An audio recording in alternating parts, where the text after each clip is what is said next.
Selon une étude récemment parue, l'enseignement des sciences du climat aux USA souffre d'un problème lié à une mécompréhension de la nature même de la science. Pour appuyer ces arguments, la science a recours aux faits. Un argument scientifique est solidement basé sur des faits établis par des méthodes fiables. Ces faits peuvent converger vers une explication globale, une théorie. En science, on ne s'autorise pas à choisir un seul constat ou fait qui nous arrange, sélectionné de façon biaisée.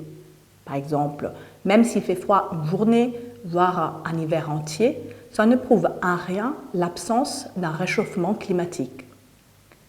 En climatologie, science du climat, on recueille des données sur des multiples objets, température des différentes couches de l'atmosphère et des océans, humidité, précipitation, état de la cryosphère. Plusieurs méthodes sont utilisées pour recueillir ces données. L'observation directe, les satellites et les ballons, les mesures en direct, les modèles descriptifs et prédictifs, etc. L'ensemble de ces données et l'analyse de leur évolution forment un ensemble de faits cohérents, conformes à des lois physiques bien établies. C'est cette image globale qui rend la théorie robuste et nous permet d'avoir confiance en elle. La perception du consensus est un élément clé de la confiance que les citoyens accordent à la science et plus généralement aux démarches scientifiques des constructions des connaissances expertes. Ceci est fort compréhensible. Chaque citoyen ne peut tout apprendre et encore moins tout prouver avec les moyens individuels dont il dispose.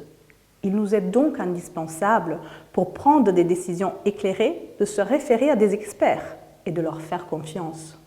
Bien que la majorité des enseignants possèdent une bonne compréhension des faits à enseigner, un pourcentage élevé d'entre eux préfèrent parler du changement climatique comme d'une controverse scientifique. Or, plusieurs études convergent vers le résultat suivant. Il existe un consensus très large qui s'étend à environ 97% des scientifiques experts du climat concernant l'image globale du climat, de son changement et de ses causes.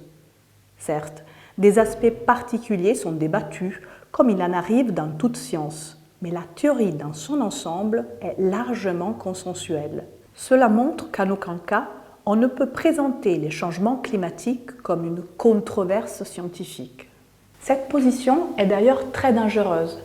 En effet, des études montrent que présenter une connaissance scientifique comme étant incertaine entraîne une baisse considérable de la confiance du public en la science.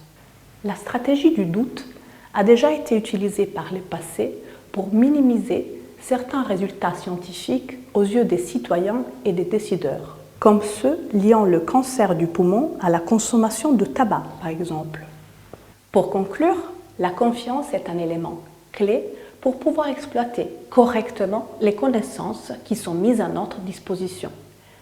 Il est donc nécessaire d'accompagner nos élèves dans la compréhension de ce qu'est un consensus scientifique. Cette démarche leur permettra dans leur vie quotidienne de mieux distinguer une opinion d'un fait scientifique, mais également de différencier une controverse d'une théorie scientifique établie.